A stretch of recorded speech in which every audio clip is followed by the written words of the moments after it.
ఏ బాటైనా పర్వాలేదంట, సమయంతో సాగటమే మన సింపుల్ సిద్ధాంతం.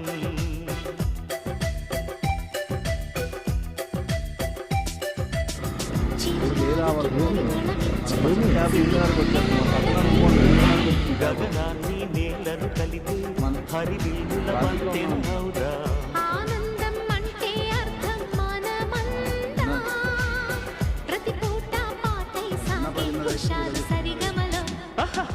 ఎన్నో ఎన్నో రాగాలుండే సంగీతం